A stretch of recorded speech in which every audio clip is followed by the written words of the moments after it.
Welcome to Microfiche Microphone. I'm Micah, and on this channel we look at microfiche from the past, old newspaper articles in the public domain. We look at them with our modern eyes, our modern perspective, and see what we can learn from them. On this microfiche time capsule, we are looking at the Ladies' Home Journal from 1901. Now, because it's so close to Christmas, I wanted to read something that's a little bit holiday related, so I skipped over to December of 1901. And this article is entitled The Lady from Philadelphia. It has a little subtitle and it says, "Suppose we ask the lady from Philadelphia what is best to be done." So it's some sort of advice columnist that they have. I don't know who's answering it or if it's like a group of people. I'm just not really sure. However, this one is particularly about gift giving and Christmas. So I thought we would take a look at what was correct etiquette of the time at turn of century, so 1901, just barely beginning of the 20th century. So let's take a look. There is an etiquette governing the giving and receiving of presents, as there is about most things, because there is always a best way to do everything. If we penetrate below the surface of the little courteous conventions, we shall find that considerations for the feelings of others underlies all. I don't think that's changed till today. So, yeah, feelings of others are the most important thing. To be truly polite is to do and say the kindest things in the kindest way. It was Charles Lamb who said, "Presents, I often say, engender absence." That is the whole duty of a gift. If it does not recall the giver in a pleasant way, it has failed in its mission. Do not try to make your gift look as though it cost more than you paid for it. Aside from the paltry spirit of such giving, it is a delusion and a snare. For next year your offering must seem to be as fine as the one of this season, or you may appear to have been less anxious to please your friend. I don't know if I agree with that, because if you have something that looks like it cost like $50, and then the next year you give them something that only cost $10, I don't feel like I would be insulted by that. I would still be grateful for the gift. I guess it depends on the situation, but I personally, I accept all gifts. I don't ever get mad at somebody for their certain kind of gift. Let me know in the comments what you think. Are you insulted if somebody gives you a gift that is significantly less than the gift they gave you last time they gave you a gift? Yeah, I'm interested to know other people's opinion because I'm not a gift person. So I don't care as much about gifts as some people. So I might be an exception to this one. So let me know what you think. The best gifts are those which put no tax upon material resources, but trifles of which the recipients may make frequent use, and so keep the giver in mind. Perhaps those that are most gracefully given are such as owe their suggestion to some remembered taste, want, or need of a friend. Alright, I like that. So something that they would use often, and maybe something that they said that made you think of them. Yeah, I like it. Take the time to write a few words of loving or cordial greeting on the cards that accompany your gifts. Without that evidence of individual personal thought, the offering of even the finest present appears somewhat graceless and perfunctory. A message on a card is better than a note because more informal, and one should not seem to make much of a gift. Alright, yeah, I like that. I think that's still true today as well. If you don't write a few words to accompany a gift, then it seems a little bit sudden, almost oh, here, have something. Okay, thank you. You don't quite know how to react to it. But if it's comes with a kind word that you say to them, then, I feel like that's definitely better. It's definitely better etiquette. Having your presents daintily wrapped is not less a matter of courtesy. Let their outward appearance commend them. Leave them or send them to their destination the day before Christmas, unless you can ensure their reception early in the day. A tardy gift appears like an afterthought. Yeah, I kind of agree with that as well. If you send the presents after the event, I know it was your birthday last week, but I just thought of it, so here you go. That feels very thank you, I guess. You know, like it's not very, it feels like an afterthought. So I think they expressed it very well there. I have been asked whether, when a gift is brought in person, it is polite to open the parcel in the presence of the giver. Do so by all means and show your pleasure in a way to give pleasure. Yeah. Yeah, I agree with that too. You know, if somebody brings you a present, then go ahead and open it and then thank them for it in a kind way so they can see that you're grateful for it. Yeah. In the selection of gifts, let me remind you that it is not the best taste to offer a framed photograph of yourself to anyone except to those who are nearest and dearest. That's interesting. To do otherwise, you would appear to assume too much interest in yourself. Indeed, I would advise you always to be chary? I was going to say wary, of giving your photograph to any but those of whose interest and affection you are certain. Okay, they are missing a comma here. The refusal to give your own need not preclude your acceptance of the pictures of others. I know of a girl whose album is teasingly referred to as her hymn book, but who made no exchanges. If all are treated alike, none can complain. That's interesting because in 1901 it wasn't even that common to have a lot of pictures. It wasn't like you could just grab your iPhone and take a few pictures, you know. And even today, sending pictures is not generally a gift. If you send pictures, you tend to send albums, like an entire book of pictures, because pictures are so easy to take today. But even back in the day, it was impolite to send a framed photograph of yourself to someone as a gift. Interesting. I just find that very, very fascinating. The only gifts which a young girl may accept from her men friends are flowers, bonbons, books, or music, unless, of course, she receives some trifle of no real value sent in the way of fun. There are endless variations and combinations of these things possible, so the selection is not as restricted as it may appear. Ooh, that's interesting. Like, they had actual rules on what someone could give them, like a young man who was not related to them. They could only send flowers, chocolates, books, or music. So concert tickets are out of the, you know what I mean? Like it couldn't be an experience like, let's go to the fair together or something like that. Like, that's kind of sad. Interesting though. You know, they couldn't give her a sweater because they knew that she was cold often and thought that would be useful. You know what I mean? Like, couldn't give her a new apron. No. It's not on the list. Interesting. I did not know this. Does anybody know this? Does that apply today? Absolutely not. No. No, no longer a rule. But that's very interesting that was a rule back in the day. The choice of what a girl may give to her men friends is not as clearly defined, probably because she is not expected to make them presents at all. A little bit of sexism thrown in there, you know. Her opportunity of showing them attention is to make them welcome in her home and to include them in its little festivities. It is often an embarrassment for a man to receive a present from a young woman unless its offering is warranted by a friendship of long standing, imposing as it does a sense of obligation to make her some return in kind. Wow. Yeah, that's also very dated. So a woman was not allowed to give a man anything at all. Like, it wasn't even expected. But if she chose to do so, then it tended to put him under obligation to give a gift back. And remember, he could only give her flowers, chocolates, books, or music. Interesting. Like, I did not know this at all. That's very surprising to me.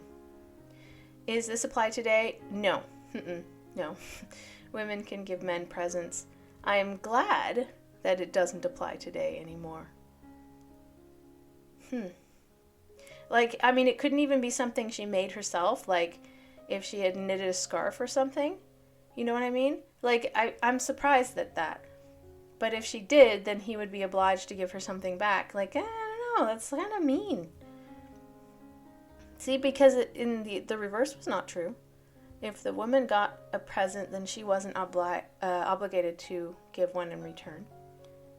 No hard and fast rules may cover all contingencies. Circumstances and the degree of intimacy alter the case. At Christmas time, the spirit of giving is in the air, and if a girl is actuated by the desire to give pleasure, she may send her men friends some trifling remembrance that but serves to carry, as it were, her cordial greeting. The gift of a book is always good form, provided the contents are an excuse for its offering. So you're allowed to give books, okay? Is this applied today? No, definitely not. I don't even know that many people who read actual physical books. Mostly people read ebooks today. And I am no exception. I do enjoy getting a good book, but I would just as much rather it be on my phone, because then I don't have to carry it around and find a place for it, you know? The articles of home manufacture adapted to a young man's tastes and needs are rare. I remember as a child hearing of the revolt of men against embroidered slippers. They used to tell of how many superfluous pairs a popular man would possess. The unfortunate recipient was expected to have them made up by a shoemaker, which is costly, and it was apparently considered a delicate compliment to his foot to make them too small. It is incontestable, however, that something of one's own handiwork is a more friendly gift than anything that may be purchased. Really? Interesting. So they're saying that there's not very many things you could make yourself that you could gift to a man. And there was a time when they would make a lot of pairs of slippers, and then the person who received them would have to go to a shoemaker to get the sole put on them. And it was considered a compliment to make them too small. Awesome. So now I have a pair of slippers that's 3 sizes too small because somebody was trying to compliment how small and delicate my feet are. And this is a man. Great. Awesome. Thanks, I guess. Yeah, so I could see that. People would get annoyed by that after a while. It'd be like, okay, stop. I'm not going to wear them. So just stop.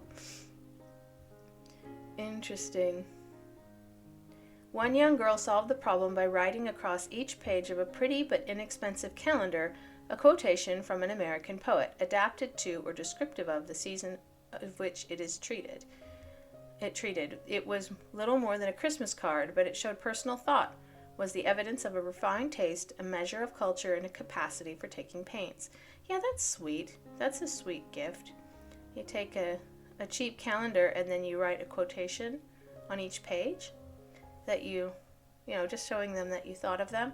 I did something semi-similar once. I got a weekly calendar, and there was like a little notes section. And in the notes section of every week, I wrote some challenge for them to do that week. Something like contact an old friend, or go for a walk by yourself, or enjoy nature today, sometime in the week. Just little challenges to do that day. Think of 5 things to be grateful for. Yeah, and it was kind of fun. I don't know if the person ever used it, but that was one gift that I made for a friend.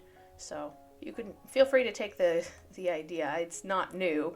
Clearly this person has already come up with something similar. So another girl gave to a friend a pair of golf stockings of her own making, and fitting one deftly inside the other, labeled it a Christmas stocking from Santa Claus, and sent it filled with peanuts, the young man having expressed a fondness for that delicacy. I quote this to show that a bit of fun, a touch of nonsense, seems to make light of a present which gratifies a courteous instinct in gift-making.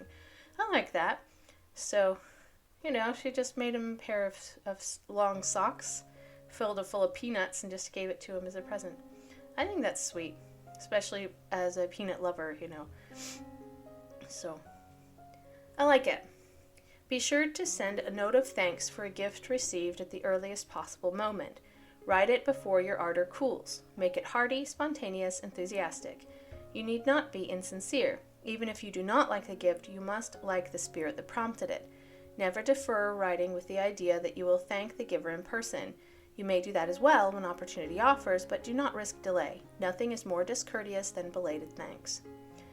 I kind of agree, because I know, for example, I had a baby shower before I had my first child, and I had bought a whole bunch of thank you cards for all of the gifts that we got, and I put off sending them out, and I just put it off for a really long time, and by the time I realized it had been like 6 months since my baby shower, and I still hadn't sent out the thank you cards, and at that point I was too embarrassed to send them out.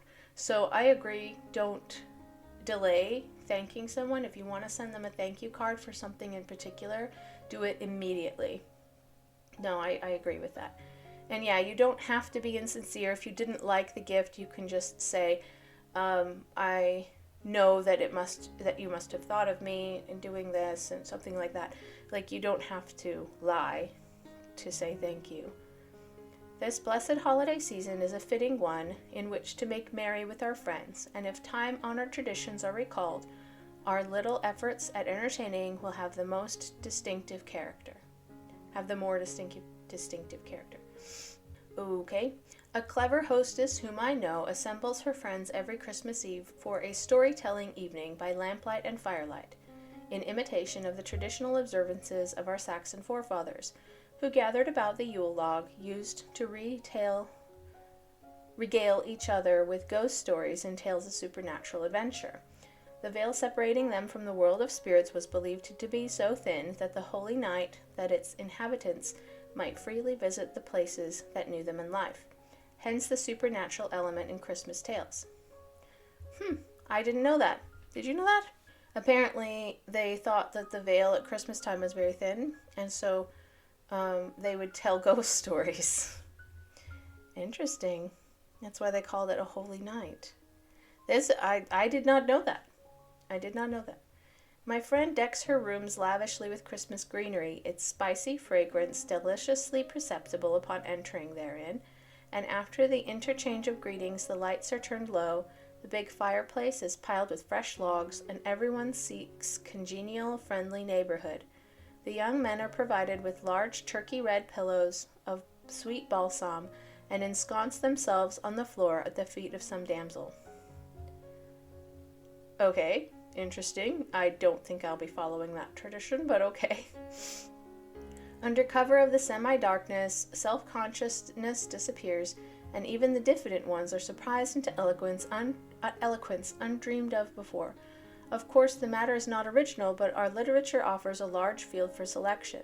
The person relating the story holds a bunch of holly, which is thrown at the close of the narrative to someone who in turn takes up the tale. When the stories are done, the light turns up, a supper is served from a table without a cloth, whereupon all the dishes are wreathed with holly and mistletoe. That's kind of a cute idea. I didn't know those two paragraphs went together. But yeah, like, they come in and they all, like, chill together, and then they toss something around and they all tell a part of the story. That's kind of fun. Some merry girls gave an entertainment last Christmas which was unique only in its adaptation. The invitations were for a Christmas dance, and all were asked to come in costumes, representing fruits and vegetables. Okay. The rooms were decorated as for a barn dance, the mantels and corners banked with celery, cranberries, holly, and bunches of yellow maize made from crepe paper. When the guests arrived, the rooms looked like an animated kitchen garden. One girl was lovely in pale green cheesecloth abundantly trimmed with celery leaves. Another was a veritable ceres in corn color and masses of wheat and poppy. Okay, I don't know Ceres. Oh, I guess it's named after something, because the first thing I thought of was the asteroid. Yeah, Ceres, the dwarf planet. That's the first thing that comes up. Yeah, it's one of the asteroids, but it's round, so so it's considered a dwarf planet because it's round. But that's not what I'm looking for. I think in this case they're talking about the goddess. Although I'm looking at mythology. Was a goddess of agriculture, grain crops, fertility, and motherly relationships. Okay. Yeah. So they did mean Ceres. Another was a veritable Ceres in corn color and masses of wheat and poppies. That's cute. The men wore enormous boutonnieres of celery tops, carrots, and parsley. Their grotesque appearance seemed to inspire a certain humorous contagion to their spirit, and the affair was universally conceded to have been a great success. A bunch of mistletoe hung in the center of the room, but fortunately the young men were well bred enough to ignore the penalty. Okay. Half a dozen girls who live close to their ideals emphasize the Christmas spirit of peace and goodwill by inviting their friends for afternoon tea to visit a Christmas market. Curiosity helped to attract many. Upon their arrival, they found a large Christmas tree, bare except for its own beauty and luxuriant greenness. Around its base were many toys, boxes of gilt balls, tinsel, festoons, candles, strings of popcorn, and other things to delight children's hearts. It was explained that, when dressed, the tree was to be sent to a children's charity, and the visitors were solicited to pay for and contribute to its branches any of the store heaped at its base. Each purchaser was asked to hang his or her donation upon the tree, though this was not insisted upon, as there were many willing hands to perform the task. That is a great idea. No holiday joy can be complete to those who have not tried to make other hearts happier. This is Christmas etiquette. Is that still true today? Absolutely, yeah. If you go around and try to help others have a good Christmas, then that absolutely is what makes Christmas Christmas. I don't know that I would go so far as to dress up as fruit and vegetables. I think that's probably outside of what my interest. But I like the dressing up of the tree, although wouldn't it be difficult to transport a decorated tree? I don't know, I think it would be hard, but hey, what do I know? Maybe they had ways of doing it. I don't know. But I still think it's a great idea to do like a charitable thing, like a fundraising kind of a thing for people who needed it more than they did. A children's charity. Anyway, I thought that was really interesting. Some of the etiquette things I was a little surprised at, like that men can give gifts to women, but only certain things, and that women like really couldn't often give to men unless there are some sort of like exceptional thing going on, and then it's really only encouraged to give books. I thought that was a little bit surprising. Although if you want to make something yourself, they tend to give slippers, and that the men are like, okay, stop, that's enough. Anyway, I do find that really interesting though, and it is a good reminder to think about what is the reason we are giving these gifts in the first place. So the reason that we give gifts is to make those happy around us and let them know that we were thinking of them. It is not about us. It is not about the giver. It is about the receiver. And think about the person you're giving the gift to and what they would like. And don't gift something that you would like yourself. Anyway, I think that's kind of what they were going for when talking about the pictures. But hopefully that was a little helpful if you're looking for ideas. Something that you could maybe make yourself, something a little bit less expensive. If you personalize something cheaper, then it means more. That's my opinion. Or you could make something yourself from scratch, and I'm sure it will be very well received. I hope you enjoyed this Microfiche time capsule, and please like the video, subscribe to the channel, and I hope to see you in the next video.